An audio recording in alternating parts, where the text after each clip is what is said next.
Naam.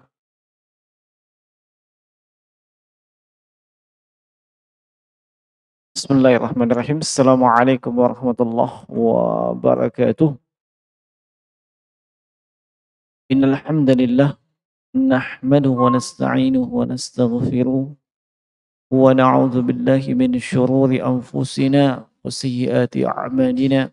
May yahdihillahu fala mudhillalah wa man yudlil fala hadiyalah. Asyhadu an la ilaha illallah wahdahu la syarikalah wa asyhadu anna Muhammadan abduhu wa rasuluhu wa la nabiyya ba'dah. Allahumma salli wa sallim wa barik alaihi wa ala alihi wa ashabihi wa tabi'ahum bi ihsanin ila yaumiddin. Amma ba'd. Alhamdulillah ikhwani fid din, azanallahu wa iyyakum ajma'in.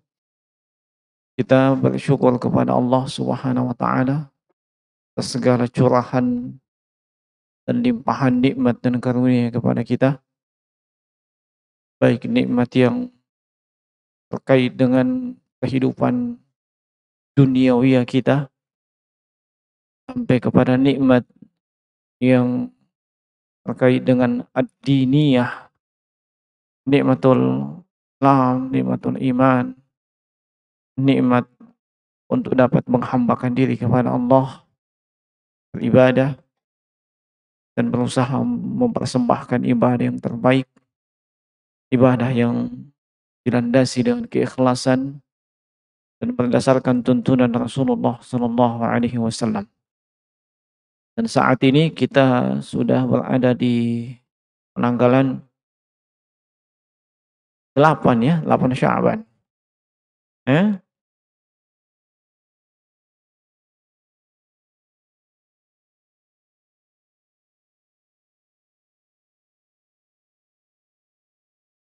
8 di sini saya. Ya. Naam. Dan bertepatan dengan saya ndak ingat Maretnya apa. Tanggal berapa Maret ini? Hah? Tanggal 20 Maret. Masya Allah. Naam. Iya, kita ndak ingat tanggal begitu. Diingat cuman awal-awal ji. Itu yang penting. Naam. Baik. Dan biasanya sebelum masuk bulan Ramadan itu banyak persiapan-persiapan yang dilakukan kaum muslimin. Dan di antara persiapan yang sangat urgen, sangat penting adalah terkait dengan ilmu tentang ibadah yang akan kita laksanakan di bulan Ramadan. Segala sesuatu yang terkait dengan hal tersebut hendaknya kita persiapkan. Ya. Nah, olehnya kembali di kesempatan petang hari ini di Ta'lim Kitab Al-Wajiz fi Fiqih Sunnah melanjutkan pelajaran dan masih di Kitab Usyam, ya. Masih di Kitab Usyam di Kitab Al-Wajiz.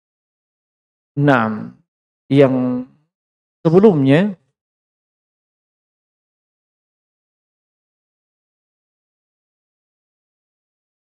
itu sudah disebutkan tentang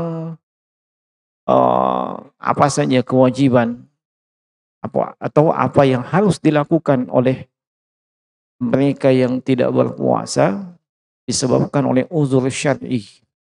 Iya. Apakah itu yang hubla, yang wanita yang hamil, ataupun murdi, wanita yang menyusui. Demikian pula dengan asy-syekh al-kabir wal kabirah, orang tua yang sudah lanjut usia, baik laki-laki maupun perempuan, termasuk mereka yang sedang sakit, entah itu sakit yang masih diharapkan kesembuhannya, ataupun sakit yang sangat kecil kemungkinan dia akan sembuh.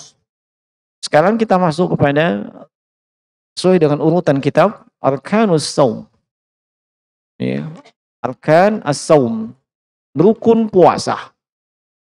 Nah, rukun daripada puasa. Di sini penulis menyebutkan ada 2 rukun. Ya, yang pertama adalah an-niyah atau niat, ya. Nah, niat ini sebenarnya dia masuk di syarat, ya, syarat sahnya puasa. Nah, tapi nggak apa-apa. Ya, yang pertama adalah an-niyah. Liqaulihi ta'ala, ini berdasarkan firman Allah Subhanahu wa taala dalam suratul Bayyinah ayat yang kelima. Wa ma umiru illa liya'budullah mukhlishina lahuddin. Dan tidaklah mereka diperintah, ya, untuk menyembah kepada Allah kecuali dengan mengikhlaskan kepada Allah, ya, mukhlishina lahuddin, ya. Dan ad-din di sini bermakna amal. Naam.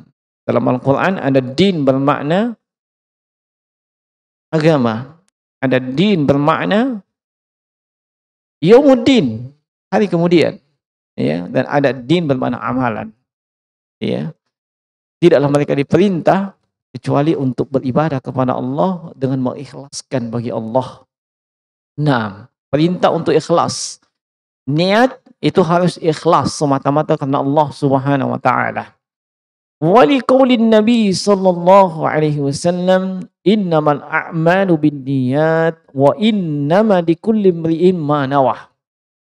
Hal ini juga berdasarkan sabda Nabi sallallahu alaihi wasallam sebagaimana dalam haditsnya, ya, Umar bin Khattab radhiyallahu ta'ala anhu, yaitu sesungguhnya amalan-amalan itu hanyalah dengan niat.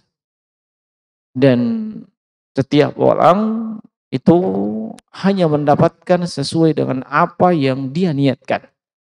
Nah, wala budda an takuna qabla al-fajri min kulli lailatin li hadithi Hafsah qalat qala Rasulullah sallallahu alaihi wasallam man lam yujmi'is siyama qabla al-fajri fala siyamalah. Nah, dan niat ini harus, ya, dilakukan, ya, sebelum terbitnya fajar. Ya, sebelum terbitnya fajar. Min kulli lailah, setiap malam. Ya. Kenapa? Ini berdasarkan haditsnya Hafsah di mana beliau mengatakan bahwa Rasulullah bersabda, siapa yang tidak berniat, ya, puasa sebelum fajar, maka fala siyamalah, tidak ada puasa untuk dia. Nah, ini dasar yang disebutkan oleh penulis tentang an-niyah.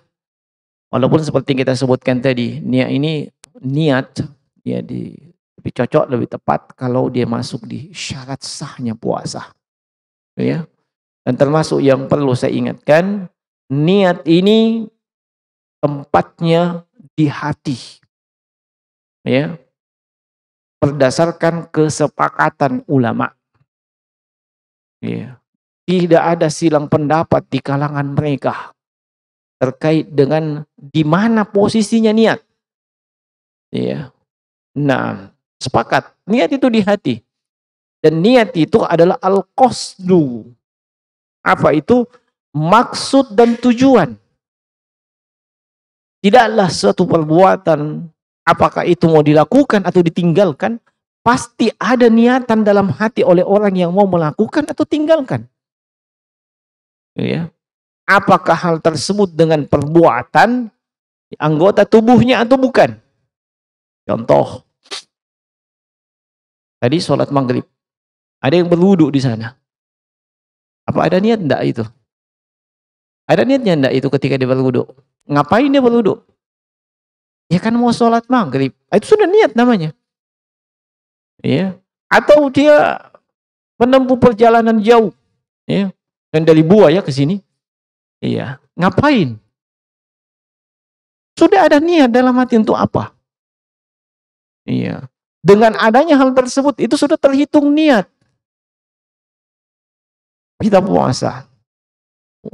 Ini sebelum malamnya, Setelah ditetapkan tanggal 1 Ramadan, sudah disiapkan kurma, disiapkan sayur, lauk, segala macam. Ya, nanti akan disebutkan kurma itu yang terbaik untuk bersantap sahur. Ya, biasanya kita ini dulu, nasi, sayur, lauk, full ini. Nanti cemilannya ini kurma. Ya, biasanya begitu kita. Ya, nah, iya. Padahal kebalik, Rasulullah tidak makan nasi. Ya, tapi bukan maksudnya tidak boleh makan nasi. Ya, hanya cuman itu tadi. Ya, sebab ada teman seorang ya dai terkenal di Palopo. Ya, dia pernah ceramah. Ya, dia bilang saya biasa sahurnya dengan kurma. Ya, tapi sudah pakai makan nasi dan daging. Jadi saya bilang Masya Allah. Dan saya tidak persoalkan itu. Kau mau jadikan cemilan kek, makanan utama kek, makanan apa kek, yang jelas kau siapkan semua itu untuk apa? Itu sudah ada niatan untuk makan sahur. Ya. Nah, dan ketika kita bangun makan sahur atau tidak jadi bangun makan sahur, apakah bangunnya itu cepat, lambat, ataukah bangunnya nanti makan banyak, sedikit, atau hanya mungkin seteguk air, itu sudah ada maksudnya untuk apa itu. Ya, sebab tidak umum kita makan tengah malam kayak begitu menjelang subuh, iya kan? Pasti ada maksudnya untuk apa? Maksud dan tujuan itulah niatnya. Ya, jadi nggak perlu diumumkan. Ya, apalagi sampai disuruh hafal. Ya, makanya anak santri pernahkah disuruh kau hafal? Apa niatnya puasa? Hah? Ada yang hafal? Ya, naam. Yang hafal itu nanti kasih hadiah. Tidak boleh dibur. Ya, karena sembaran mau hafal. Ya, nah, dulu kan ada itu nawaitu sama magadin dan seterusnya. Enggak perlu, niat di hati bukan di lisan. Ya, nah, enggak pernah kok ada contoh dari Nabi dengan lisannya. Ya, sekaligus juga mengingatkan ini kepada bapak-bapak yang bagian pengurus masjid. Ya, biasa tong itu umumkan. Ya, banyak banget pengumumannya itu. Ya, jadi besok kita niat puasa, jamaah sekalian niatnya begini. Ya, belum lagi imsak jam sekian, apa dan sekian. Ini pengumuman-pengumuman yang tidak perlu diumumkan dan tidak ada seperti itu. Nah, kemudian niat ini tidak ada perbedaan antara puasa wajib dengan puasa sunat. Ya, menurut yang rajih, ya. Naam, menurut pendapat yang rajih, yang lebih kuat. Kenapa? Sebab kalau kita lihat haditsnya Hafsah, "Man lam yujmi' siyam qabla al-fajri, fala siyama lahu." Kata siam di situ, ya, siam setelah la itu kan nakirah, ya. Nakirah fi siyaqi nafi. Faedahnya apa? Faedahnya umum. Iya, sehingga mencakup puasa wajib ataupun puasa sunat. Nah, itu dalil yang kita kuatkan. Nah, ada pun para ulama yang mengatakan atau berpendapat selain daripada itu, kita hargai, kita hormati. Nah, kemudian jemaah sekalian, apakah sah dan cukup kita niat satu kali saja di awal? Ini kan selalu jadi mau apa? Ditanyakan itu. Ya. Padahal 20 tahun puasa. Ya, selalu bertanya, apakah sah? Ya, kita berniat sekali saja di awal Ramadan.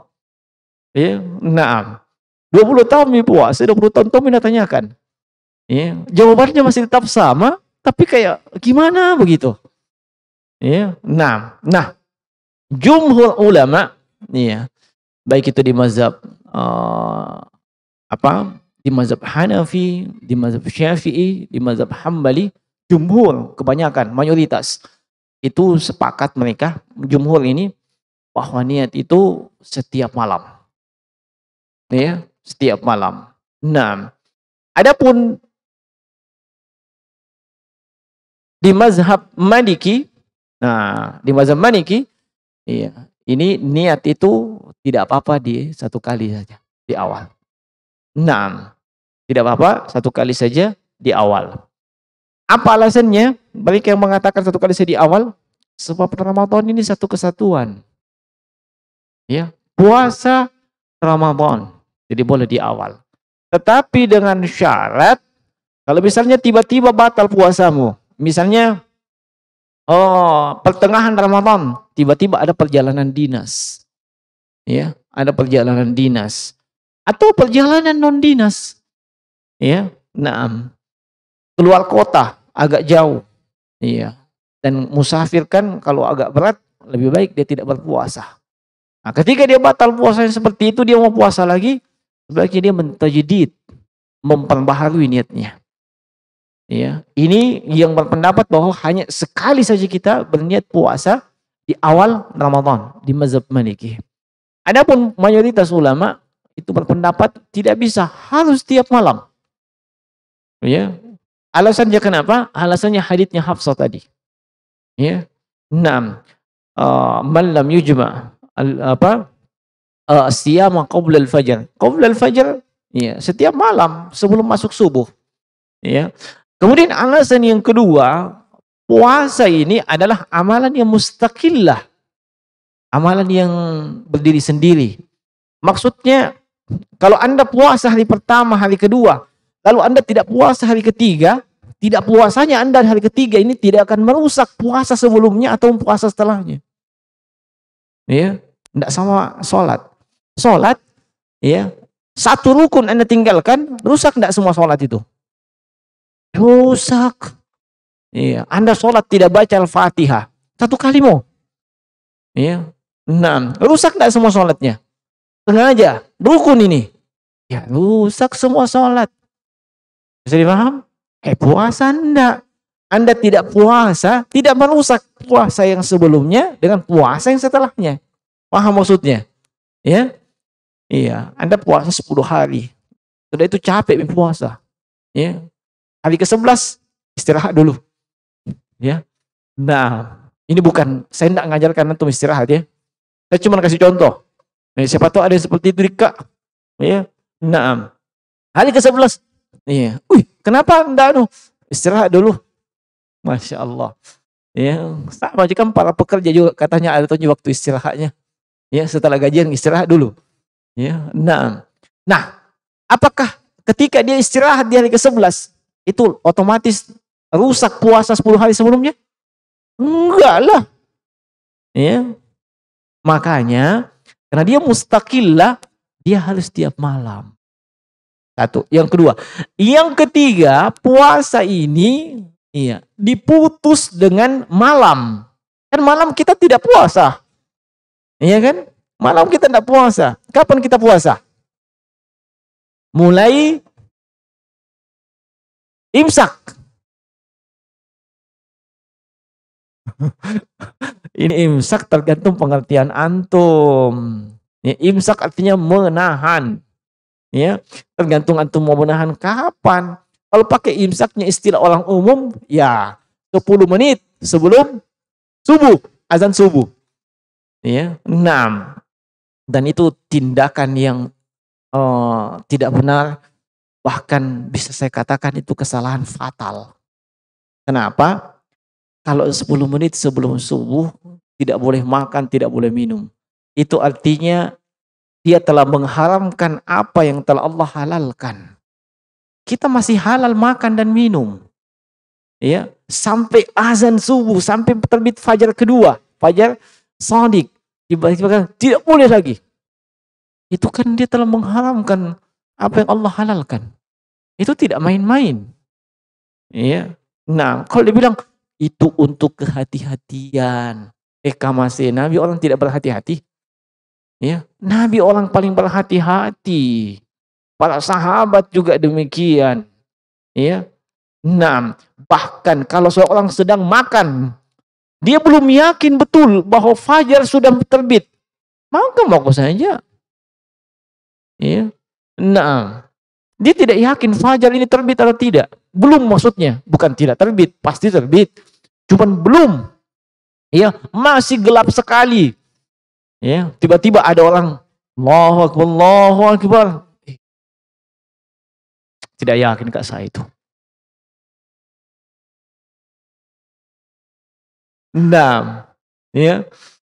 Tapi jangan juga terlalu kepedean, ya. Nah, mengandalkan keyakinannya yang salah, ya. Nah, tapi kalau betul-betul memang tidak yakin, silahkan.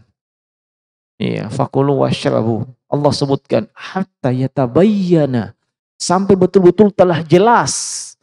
Ya, lakumul khaitul abyad bin khaitil aswad. Benang putih dari benang hitam. Benang putih fajar, benang hitam malam. Sampai betul-betul jelas. Ya, Allah perintahkan begitu dalam Al-Qur'an. Nah, jadi iya, silahkan memang iya demikian. Kemudian jemaah sekalian, iya, dari hal tersebut, iya, maka saya ambil kesimpulan insyaallah yang lebih tepat dan lebih berhati-hati kalau kita niatnya setiap malam. Ya, niatnya setiap malam. Nah, iya.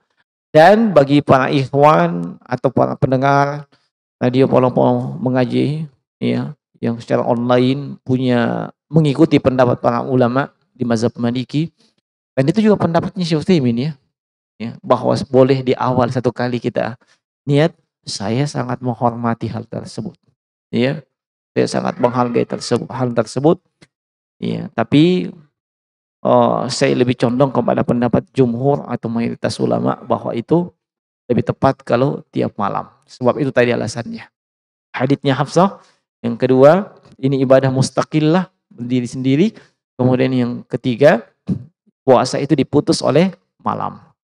Nah, ini terkait dengan masalah niat. Nah, kemudian yang kedua, al-imsaku 'anil muftirati min tulu'il fajri ila ghurubisy syams. Ini rukun yang kedua disebutkan penulis di sini. Apa rukun yang kedua? Imsak. Ya, imsak rukun kedua. Iya, imsak artinya mentahan, ya. Nah, menahan. Apa yang ditahan?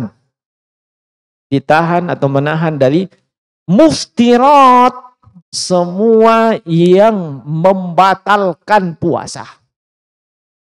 Semua yang membatalkan puasa. Kapan mulai menahannya? Lihat, min tulu'il fajri, sejak terbitnya fajar. Iya. Fajar yang dimaksud adalah fajar shadiq atau fajar yang kedua. Sebab fajar itu al-fajru fajaran. Fajar itu dua, ada fajar kadzib. Ya, ada fajar shadiq. Nah, kalau fajar shadiq, ya kelihatan terang, enggak putus itu terangnya sampai pagi. Ya, tapi kalau fajar shadiq, ada terang. Jangan dibilang langsung lihat, oh langsung lama-lama kembali gelap. Nah, itu fajar kadzib. Ya. Fajar shadiq membentang, sak. Adapun fajar kadzib enggak. Nah, kentara aja. Itu yang mau lihat fenomena. Ya, adapun jam yang kita lihat itu pendekatan. Ya, pendekatan. Nah, baik. Ila ghurubisy syams, sampai terbenamnya matahari. Sampai terbenamnya matahari. Jadi kita hanya disuruh menahan dari semua pembatal puasa sejak terbit fajar sampai terbenamnya matahari. Bukan pada semua waktu. Ya. Kita berpuasa. Dan kita juga tidak diperintahkan menahan dari segala sesuatu.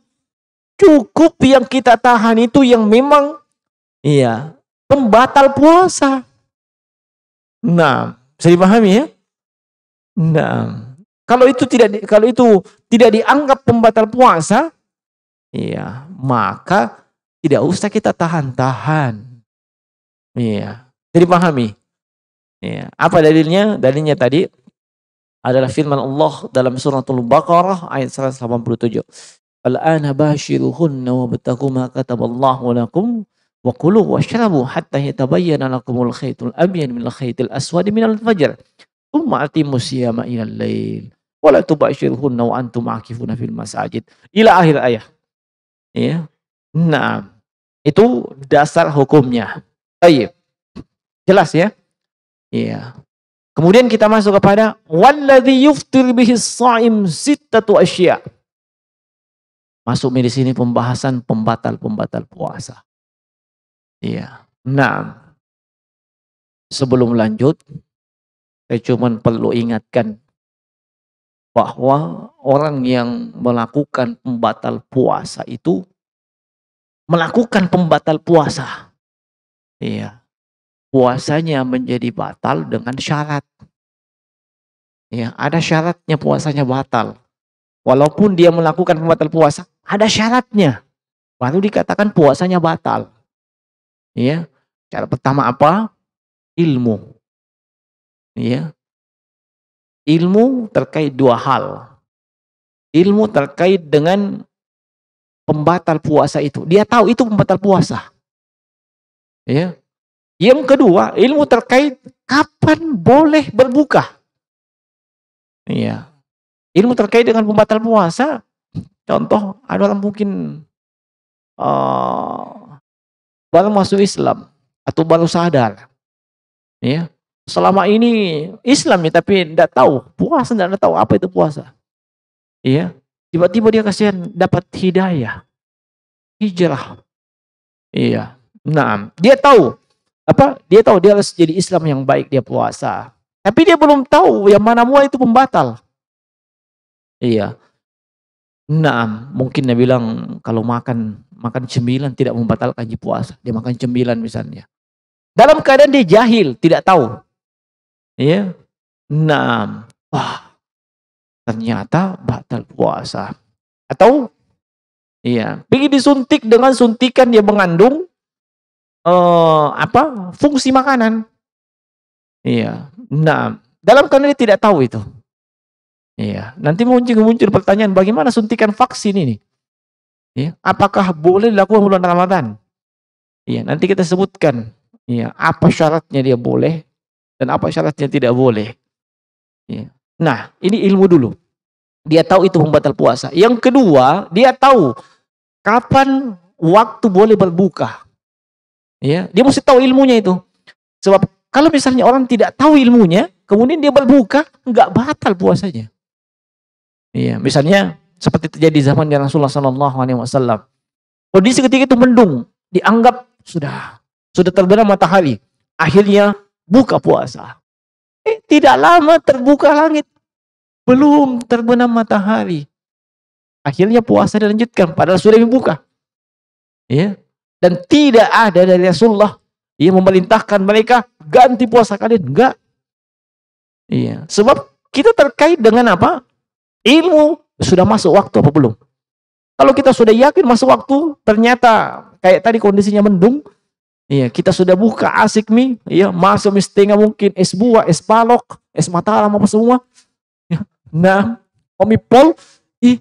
Ternyata. Iya, itu yang azan. Orang latihan. Nah, ya contohnya ini. Sebab kita yang kita andalkan kan azan. Mana mungkin antum sementara begitu pergi dulu di laut. Kecuali kalau apa itu istilahnya? Ngabuburit di laut, tenggelam neraka. Tapi kalau di kita yang jauh seperti ini, nunggu aja azan. Iya. Padahal azan di masjid itu kan antum tahu. Iya, itu yang azan kan puasa juga. Sudah dibuka baru pergi azan. Iya kan? Nah, kalau sudah kita tahu seperti itu. Yang kedua, syaratnya itu bisa membatalkan puasa. Iya, dia lakukan itu dalam keadaan sadar dan ingat dan tidak lupa. Ya, sadar, ingat dan tidak lupa. Sengaja. Baru itu dikatakan pembatal, baru puasanya batal. Iya. Kalau ada orang yang melakukan pembatal puasa, iya, dia lupa Tidak salah. Atau tidak sengaja, tidak ada masalah. Iya. Walaupun dia lakukan pembatal puasa. Iya. Makanya Nabi SAW bersabda mengatakan apa? Iya. Man akala wa syariba wa huwa sha'im. Iya. Falyutimma shaumahu fa innama at'amahu Allah wa wasaqahu. Siapa yang makan, minum dalam keadaan dia lupa bahwa dia sedang puasa. Iya, maka hendaknya dia menyempurnakan puasanya. Dia lupa. 6. Atau tidak sengaja. Iya. Nah, ini yang kedua. Yang ketiga, dalam kondisi yang terpaksa. Ada orang melakukan pembatal puasa. Iya. Dia lakukan pembatal puasa. Tapi ternyata dilakukan itu terpaksa. Atau dia dipaksa. Bukan kemauan dia. Iya. Apa contohnya? Iya, contohnya bapak-bapak ini ya, paksa istrinya. Ya, paksa istrinya, ayo Umi. Ya. 6. Paksa istrinya siang-siang, ayo Umi. 6. Istri tidak mau. Jangan Bang. Contoh ini. Ya. 6. Tidak mau dia. Ya. Itu artinya dia dipaksa. Jangan, bukan dipaksa artinya kalau suaminya mengajak, yo Pale. Enggak ada penolakan. Ya. Kasih ingat. Iya, ingat Bang. Sanggup kok begini. Pokoknya kasih anu suaminya. Tapi ini suaminya pokoknya ya panas kepalanya atas bawah. 6. Akhirnya karena dipaksa itu istri, daripada disambaki Kak sama suamiku, saya ikuti. Ini istrinya tidak batal puasanya. Dia dipaksa. Iya, tapi dia harus menolak dulu. Iya. Paham maksudnya? Paham ya? 6. Iya. Lu ketawa-ketawa. Mau merencanakan? Jangan. Ya nanti saya kasih tahu orang di rumah untuk waspada sama umahat. Paksa ke suami mau. Walak memangi. Ya. 6. Kasih ingat, kafalahnya tidak main-main. Mau ke puasa 2 bulan. Mau ke bebaskan budak. Mau kasih makan 60 orang fakir miskin. Ya. Untuk dia satu keluarga saja makan setengah mati. Mau lagi kasih makan 60 orang fakir miskin. Ya, pikir. 6. Jadi kalau dipaksa, tidak ada masalah. Ya. 6. Semua yang pembatal tadi kalau dipaksa orang, tidak membatalkan puasa. 6. Dipahami ya? Nah, baru kita masuk kepada pembatalnya itu apa? Iya. Sebenarnya saya pernah sampaikan ya. Iya, boleh kok berhubungan di siang hari suami istri di bulan Ramadan di siang hari tanpa ada kafarah. Ya, enggak ada kafarahnya, bisa. Pernah saya sampaikan ya? Pernah tuh? Itu mungkin kalau antum paling hafal itu. Ya. Nah, yang belum tahu bagaimana saya sampaikan lagi? Iya, atau nanti ke rumah bawa soko hitam. Ya. Maksudnya untuk menjamu tamu. Ya, atau gogos hitam. Ya. Nah, enggak apa-apa di sini saja nanti dibilang komersilkan lagi itu ilmu. Ya. Nah, jadi misalnya kasusnya seperti ini. Ini suami dalam keadaan perjalanan dinas atau non dinas, luar kota. Musafir. Musafir kan diketahui ada keringanan untuk tidak berpuasa. Karena dia musafir, dia tidak berpuasa. Saya paham? Iya. Ternyata ketika pulang di rumah, istrinya iya baru bersih dari haidnya. Bersih dari haid. Ya. Di siang hari bersih dari haid, puasa enggak? Enggak lah. Haid itu penghalang puasa. Ya, enggak boleh puasa kalau sedang haid. Siang hari ternyata bersih haidnya. Otomatis dia harus mandi besar. Kan tidak puasa istri. Suami pulang dalam keadaan tidak puasa. Sambaki. Tidak ada kafarah ketika itu. Kita paham? Iya, tapi jangan direncanakan. Iya, pergi dulu safar. Ya, hari ke-10 ini. Pergi safar. Jauh-jauh. Nah, nggak tahu istrinya itu. Sampai di telepon, gimana? Bersih Mika? Jangan direncanakan cemas sekalian. Iya, tapi yang jelas Bisa memang seperti itu. Makanya ya, kalau kita ada dapati tetangga kita muslim, kita curiga. Kayaknya habis bersedekah suami istri itu. Jangan langsung suudzon. Ya. Jangan langsung suudzon. Sering saya tekankan itu. Ada mungkin orang tidak sholat, ini waktu sholat dia tidak sholat. Jangan langsung suudzon. Ya. Bisa jadi tadi kasusnya kayak tadi. Ya. Suaminya baru pulang, dia sementara bersih dari haidnya. Langsung tidak sholat. Jangan langsung suudzon. Sebab mungkin dia tidak memenuhi persyaratan sholat. Apa syarat sholat? Akil. Mungkin dia sedang gila. Ya, nah, iya. Mungkin dia sedang mengalami masa gila. Jadi tidak perlu dia sholat. Ya, nah, husnuzon saja. Atau mungkin dia sedang balik. Oh, belum balik. Iya, nah, dan selanjutnya. Baik. Yang pertama dan yang kedua adalah al-aklu wasyurbu amdan. Makan dan minum dengan sengaja. Ya. Makan dan minum dengan sengaja. Ini saya kira makan dan minum ini dimaklumi sekali. Ya. Nah, sangat dimaklumi. Ini makan dan minum termasuk di antara pembatal puasa yang disepakati oleh para ulama, tidak ada silang pendapat. Ya. Nah, tidak ada silang pendapat. Iya. Termasuk yang memiliki fungsi seperti makanan. Iya. Nah, fungsi seperti makanan. Iya, seperti misalnya suntikan. Iya, infus. Infus itu pengganti makanan enggak? Pengganti makanan. Itu juga membatalkan puasa. Sepakat para ulama sebagaimana dinukil oleh Imam Ibnu Qudamah dan Al-Mughni, semua makanan yang masuk ke mulut, apakah itu mengenyangkan, tidak mengenyangkan, apakah itu berbahaya atau tidak, ya, semuanya itu membatalkan puasa, ya. Kalau apakah dia mengenyangkan atau tidak, berbahaya atau bermanfaat makanan yang masuk, iya. Iya, sepakat para ulama itu membatalkan puasa. Apalagi kalau itu menguatkan tubuh. Ya. Yang diperselisihkan itu adalah yang tidak menguatkan tubuh. Iya, tapi yang rojih, yang paling kuat semuanya sama. Apakah menguatkan tubuh, tidak menguatkan tubuh, semuanya membatalkan puasa. Nah, ini terkait dengan masalah makanan. Nah, kemudian termasuk pula, bukan cuma lewat mulut ya, termasuk pula, misalnya memasukkan makanan atau minuman melalui hidung dan itu sampai ke perut.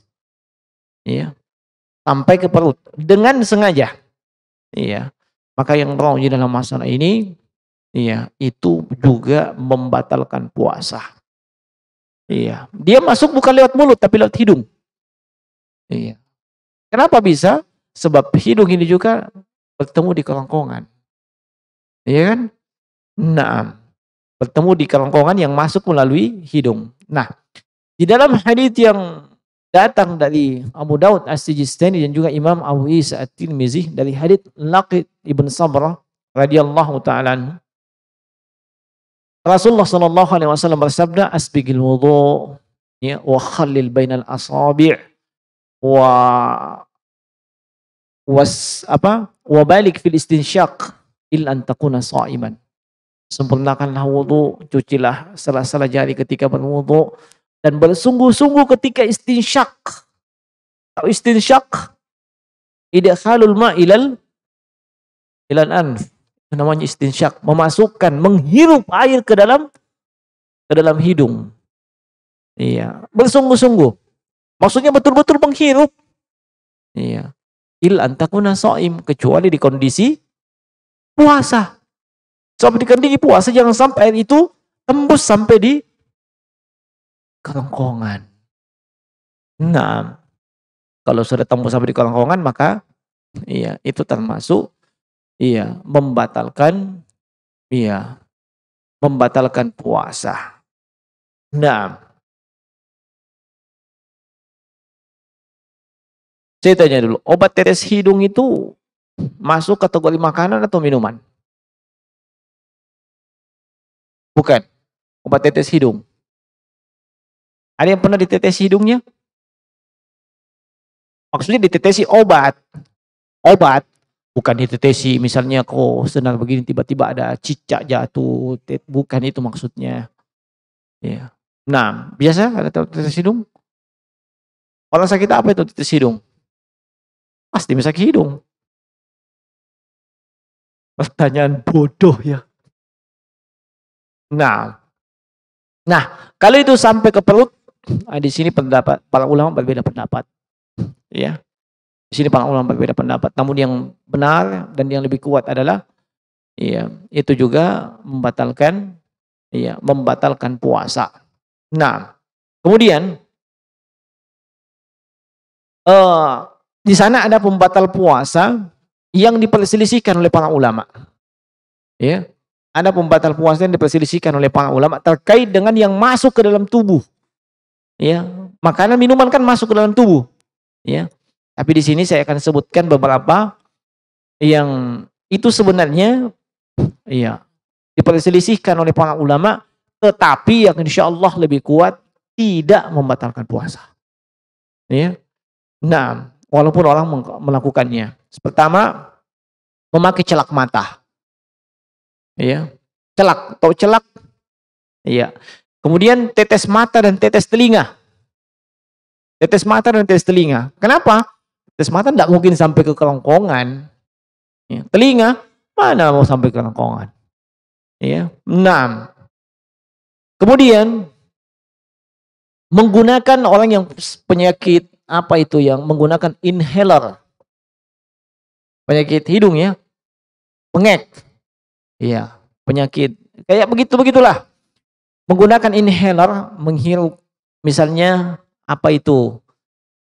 Aromaterapi.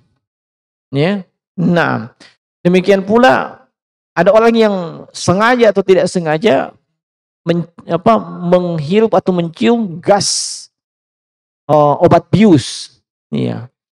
Dan mencium bau-bauan, masuk sampai di hidung itu bau-bauan. Oh, sampai dia tertakjub. Itu sama sekali tidak membatalkan puasa. Ya. Demikian pula debu. Ya, debu. Misalnya di jalan-jalan, ya. Bosan di rumah, khawatir juga bahaya kalau dekat-dekat dari jalan-jalan. Ya. Nah, terbuka mulutnya. Ya. Ada debu masuk. Apakah batal puasanya? Ya. Ya. Nah, sebab dia tidak bermaksud makan itu debu. Ya. Kecuali memang sengaja. Ya, saya serius. Aku mau ketawa-ketawa. Ya. Nah, tapi saya enggak heran juga kalau ada yang sengaja makan debu. Apa masalahnya? Ya. Nah, mau dibilang pengganjal perut tidak, tambah tinggi.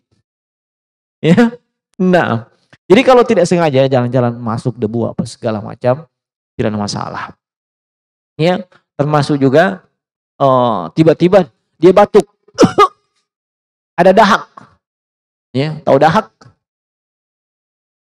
Dengan semua jenis dan warnanya, hijau, kuning, apa segala macam, ya.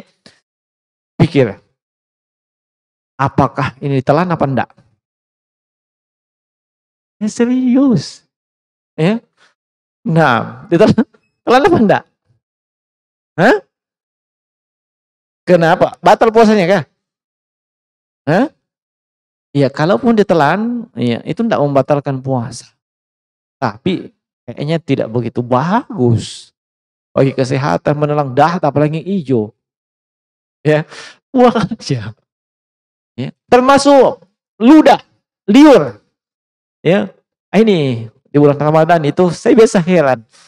Ya, sedikit meludah, seandainya dikumpul mungkin 1 liter.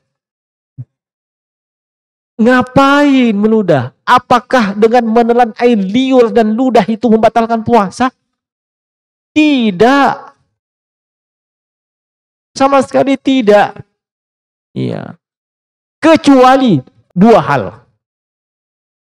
Kecuali 2. Liurnya sudah keluar. Liurnya sudah keluar nih. Bikin Natalan. Atau yang kedua, liurnya orang lain. Baru batal. Tapi kalau cuma liurmu sendiri, ya Allah, enggak batal. Ya, jadi jangan lagi ada yang sedet ini. Ya, puasa, pokoknya.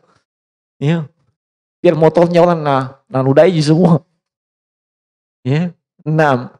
Hanya itu yang seperti itu. Ngapain buang-buang cairan? Ya, tenang saja. 6, sama sekali tidak batalkan puasa. Walaupun dia sudah masuk. Termasuk jemaah sekalian, menggosok gigi. Ya, sikat gigi, apakah pakai siwak ataupun pakai sikat gigi, ya. Pakai air, pakai odol, tidak masalah. Ya. Dengan berhati-hati dan menjaga. Jangan sampai ada yang sengaja ketelan. Kalau nggak sengaja nggak masalah, tapi sengaja ketelan. Apakah airnya, odolnya, atau mungkin sikat giginya. Nah, tapi tidak mungkin lah nggak sengaja itu. Pasti sengaja Natalan kalau sikat gigi. Ya. Nah, tapi itu tidak batalkan puasa. Ini untuk membantah pemahaman nenek-nenek kita dulu. Nenek-nenek kita dulu kan, saya ingat sekali itu pesannya nenekku. Yang kepis sikat gigi. Ya, batal puasamu. Jadi kita udah sikat gigi, dia lupa sikat gigi tadi pagi, dia masih sikat gigi. Sampai orang buka. Ya. Nah, itu pesan nenek kita dulu itu. Nenek saya, nggak tahu kalau nenekmu. Ya. Nah, tapi saya ketika belajar, saya hanya berhusnudzon. Mungkin nenek saya ini mau mengamalkan bahwasanya bau mulut orang berpuasa itu lebih harum daripada dari hilmisk. Iya, tapi bukan maksudnya bau mulut kan tidak sehat gigi. Iya, nah, termasuk boleh ya pakai minyak gosok, koyo apa dan yang semisalnya, yang sedang apa dan seterusnya. Nah, termasuk suntikan, ya, suntikan yang hanya berfungsi sebagai apa? Bukan berfungsi sebagai makanan. Suntikan itu memasukkan jarum suntik ke otot atau ke daging. Iya. Kalau itu tidak berfungsi sebagai makanan, maka tidak ada masalah. Termasuk suntikan vaksin dengan semua jenisnya. Mau Sinovac, Covaxin, apa kek. Itu fungsinya makanan apa enggak itu vaksin? Siapa yang sudah divaksin? Itu fungsinya sebagai makanan tidak? Itu vaksin. Bukan kan? Ya enggak masalah antum divaksin ketika dalam keadaan berpuasa. Nah, sebab itu tidak berfungsi sebagai sebagai apa? Sebagai makanan dan yang semisal dengan itu. Nah,